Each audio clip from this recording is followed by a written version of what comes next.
자, 저는 오늘 소아시아의 7교회 가운데 빌라델비아 교회에 주시는 말씀 가운데 세 번째로 설교를 하도록 하겠습니다. 빌라델비아 교회는 계시록 3장 8절 말씀 보니까 적은 능력을 가지고 있음에도 불구하고 예수님의 말씀을 지키고 또 예수님의 이름을 지켰던 교회입니다. 이렇게 예수님의 이름을 지켰기 때문에 이제 내가 앞으로 새 이름을 주겠다라고 약속을 하신 거죠. 이제 예수님은 빌라델비아 교회에 이기는 자들에게 내가 큰 복을 주겠다라고 약속하고 있습니다. 저는 이 시간에 이기는 자가, 빌라델비아 교회의 이기는 자가 어떤 복을 받는지를 같이 은혜 나누도록 하겠습니다. 첫 번째로 하나님의 성전의 기둥이 되게 하십니다. 이기는 자는 내 하나님 성전의 기둥이 되게 하신다라고 계시록 3장 12절 상반절에 말씀하고 있습니다. 이기는 자는 내 하나님 성전의 기둥이 되게 하리니. 우리 인간은 다 죽어야 되죠. 또 연약하잖아요. 그래서 우리가 성전의 기둥이 되었다 할지라도 언젠가는 나가야 되잖아요. 없어져야 되죠. 그런데 오늘 계시록 3장 12절 말씀 보니까 그가 결코 다시 나가지 아니하리라. 다시 나가지 않는다는 거죠. 이것은 이 성전이 종말적인 성전이라는 것, 새 예루살렘 성의 성전이라는 것을 가르쳐주는 것입니다. 그런데 요한계시록 21장 22절을 보면 새 예루살렘 성에는 성전이 없어요. 요한계시록 21장 22절에 새 예루살렘 성에는 성전이 없어요. 그럼 왜 성전이 없느냐? 전능하신 이 하나님과 어린 양이 성전이 되신다라고 계시록 21장 22절에 말씀하고 있습니다. 하나님 자신이 성전이요 예수님 자신이 성전이 되신다라고 말씀하고 있는 거죠. 그러므로 하나님 성전의 기둥이 된다는 약속은 궁극적으로 하나님 자신의 기둥이 되고 예수님 자신의 기둥이 된다는 약속입니다. 그렇다면 기둥이 된다는 것은 무슨 뜻일까요? 첫째로 이것은 중요한 존재가 된다는 것입니다. 중요한 존재가 된다. 기둥은 건물을 지지하고 있는 건축물입니다. 솔로몬 성전에도 두 기둥이 있었는데 야긴과 보아스라는 두 기둥이 있었죠. 우리는 역대하 3장 17절에 찾아볼 수가 있습니다. 또한 열왕기상 7장 15절과 열왕기상 7장 21절에서 찾아볼 수가 있습니다. 오늘 하나님께서는 빌라델비아 교회의 이기는 자들을 하나님의 기둥, 어린 양 대신 예수님의 기둥, 다시 말해서 하나님과 예수님의 중요한 존재로 만들어 주시겠다라고 약속하고 있는 것이죠.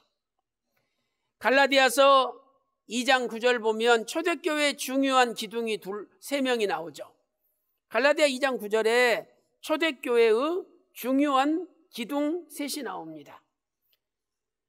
야고보와 게바와 요한이라.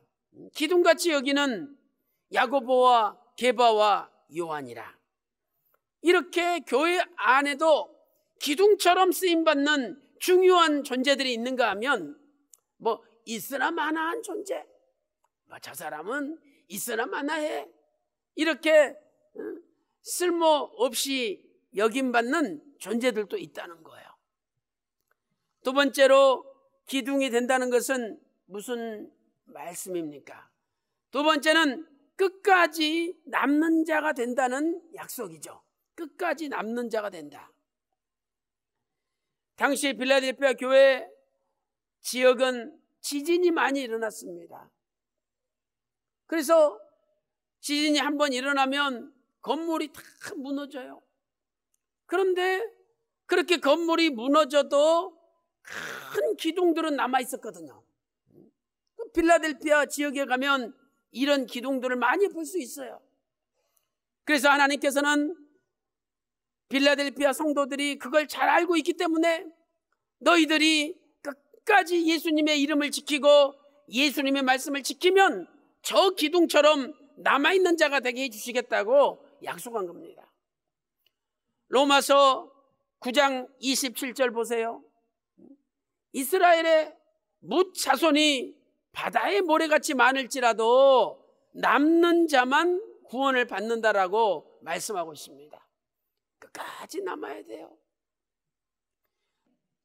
큰 두 번째, 이기는 자에게 어떤 복을 주십니까?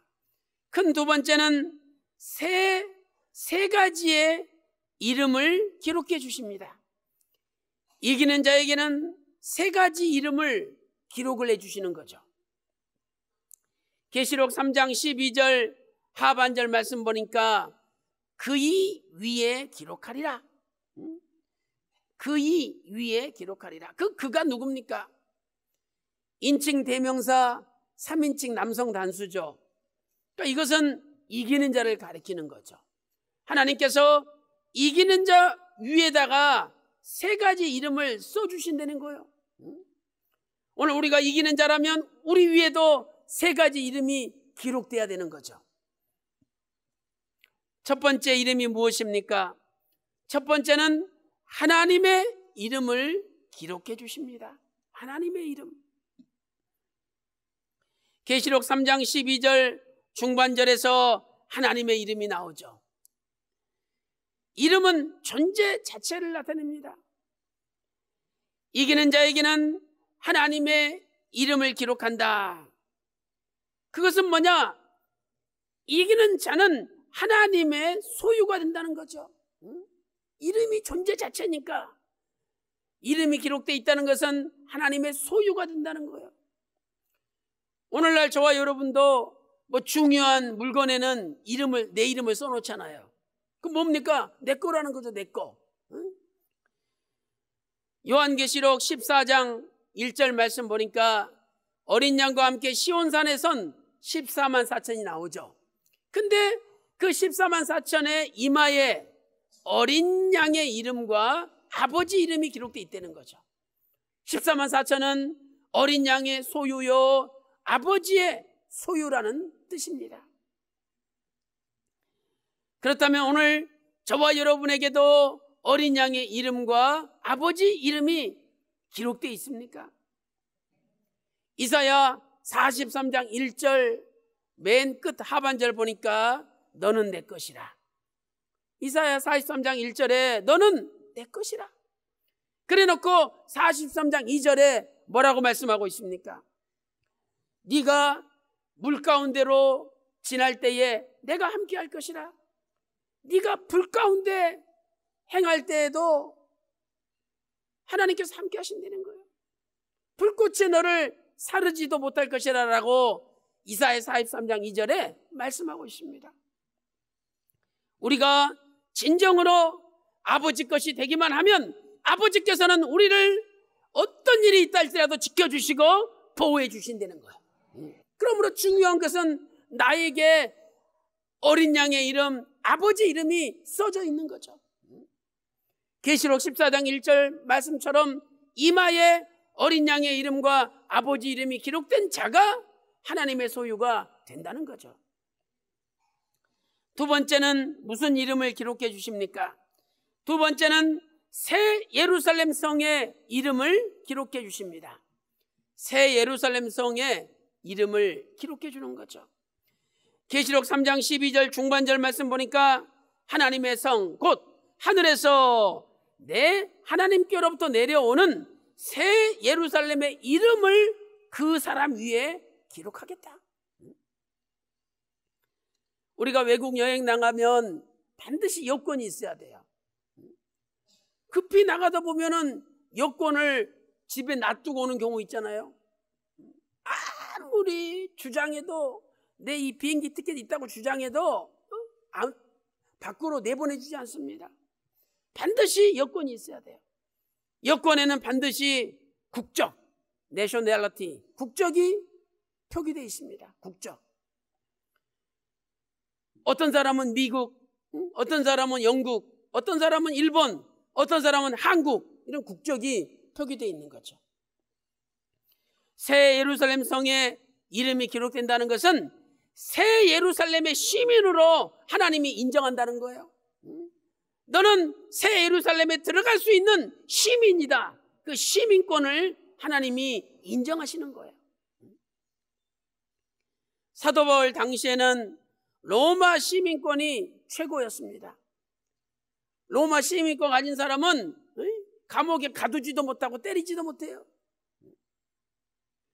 요새는요, 한국 시민권이 최고. 왜?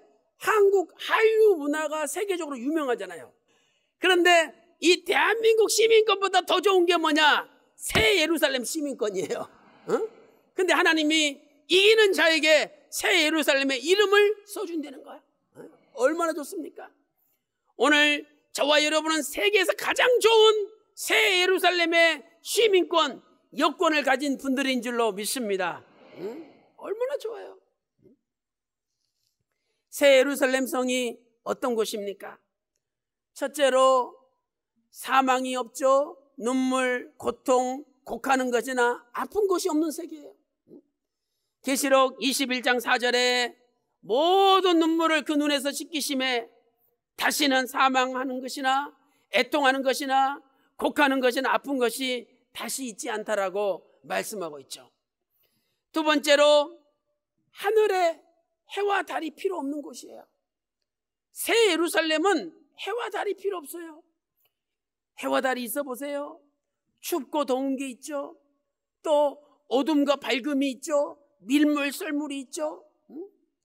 해와 달이 있으면 이렇게 서로 상반되는 세계예요.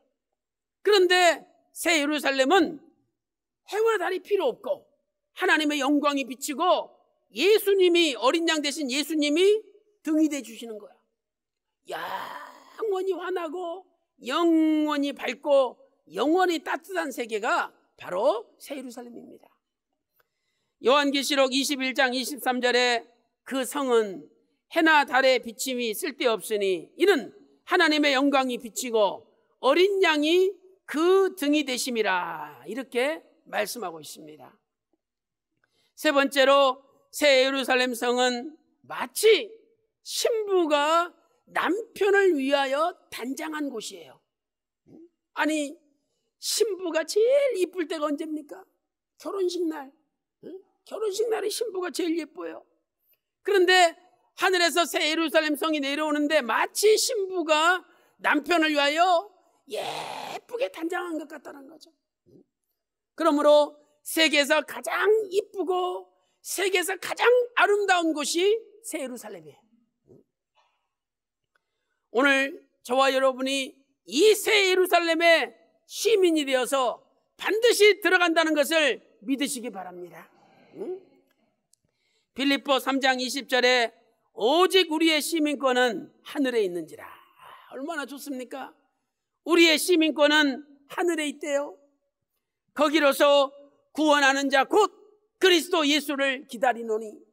이렇게 천국의 시민권을 가진 사람은 날마다 주님의 재림을 바라보며 소망 가운데 바라보며 고대하는 사람이 천국의 시민권을 가진 사람이라는 겁니다.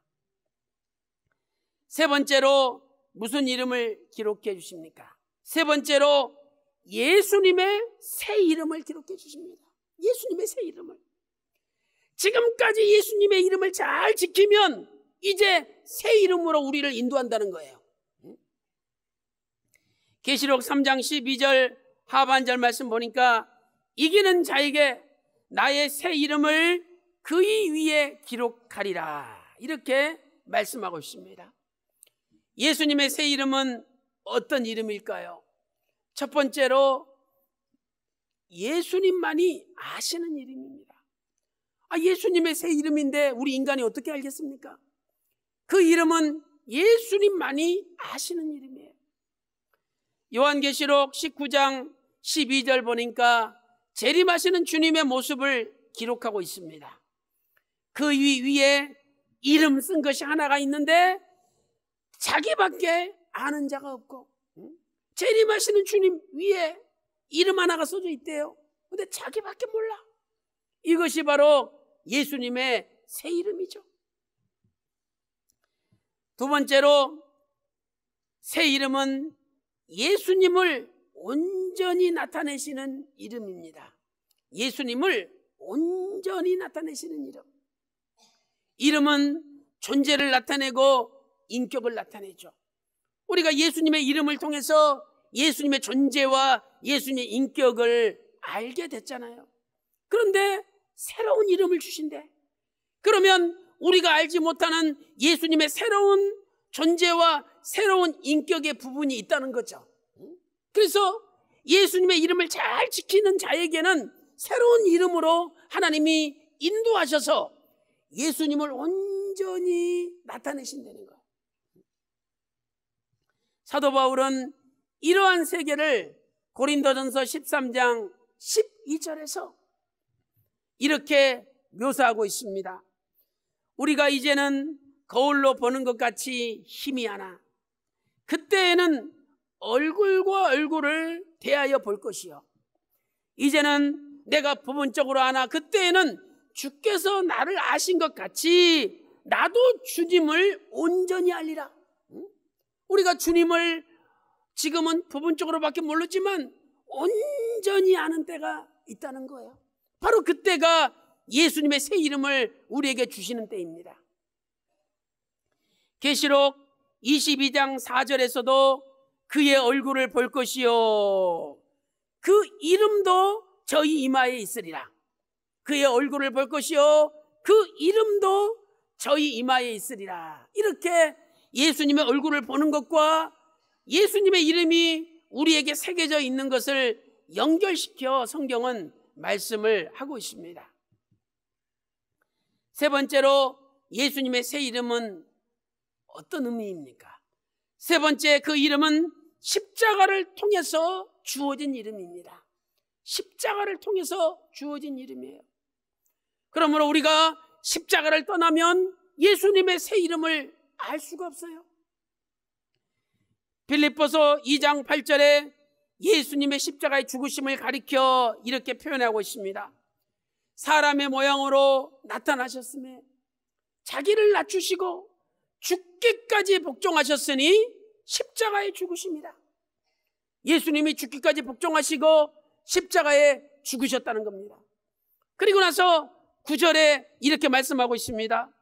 이러므로 하나님이 그를 지극히 높여 모든 이름 위에 뛰어난 이름을 그에게 주사, 십자가에서 예수님이 순종하시고 승리하셨기 때문에 아버지께서는 예수님에게 모든 이름 위에 뛰어난 이름을 주셨다는 거예요. 바로 그 이름이 새 이름입니다. 요한계시록 19장 12절에 예수님밖에 아는, 예수님밖에는 다른 사람은 알지 못하는 예수님만이 아시는 이름이 있다 그랬죠. 그래 놓고 13절에 그 예수님이 피 뿌린 옷을 입었다라고 기록되어 있어요. 새 이름은 십자가의 피와 연결되어 있습니다. 또한 계시록 19장 13절에서 피 뿌린 옷을 입었는데 그 이름은 하나님의 말씀이라 칭하더라, 이렇게 기록되어 있죠. 하나님의 말씀, 헬라어로 호 로고스 투 데우, 호 로고스 투 데우, 하나님의 말씀이라 칭하더라. 이것은 예수님만이 아시는 새 이름은 예수님의 십자가와 연결되어 있고, 또한 그것은 하나님의 말씀과 연결되어 있다는 것을 우리에게 가르쳐 주는 것이죠. 그러므로 십자가가 없는 사람은 예수님의 새 이름을 알 수가 없습니다. 철저하게 십자가를 믿는 자만이 예수님의 새 이름을 받을 수 있는 거예요. 그런데 십자가가 이건 영적인 십자가다, 예수님의 십자가 달리지 않으셨다, 이렇게 주장하는 자들이 있는데 이 잘못된 것입니다. 예수님의 십자가를 믿지 않으면 예수님의 새 이름을 받을 수가 없는 거예요. 또한 예수님의 말씀을 떠난 자들은 예수님의 새 이름을 받을 수가 없습니다. 철저하게 예수님의 말씀을 믿는 자들만이 예수님의 새 이름을 받을 수가 있습니다. 계시록 19장 4절 말씀 보니까, 요한계시록 19장 14절이죠. 14절 말씀 보니까 하늘의 군대가 희고 깨끗한 세마포를 입고 백마를 타고 재림하신 주님을 따르더라, 이렇게 기록하고 있습니다. 오늘 그분은 바로 재림하시는 주님이죠. 그분은 자기만 아시는 새 이름을 가지신 분입니다. 그분은 하나님의 말씀, 태초의 말씀입니다. 그러므로 오늘 우리도 그 주님을 끝까지 믿고 그 주님을 끝까지 따를 때 우리에게 새 이름을 주실 줄로 믿습니다. 사랑하는 성도 여러분, 오늘 또 예수님의 십자가를 끝까지 붙잡고 예수님의 말씀을 끝까지 믿고 끝까지 주님을 따라감으로 말미암아 여러분 위에도 예수님의 새 이름이 또렷하게 기록되시기를 주님의 이름으로 축원합니다. 결론적으로 새 이름은 영원토록 예배드리는 자의 것입니다. 새 이름이 누구의 것입니까? 새 이름은 영원토록 예배드리는 자의 것입니다.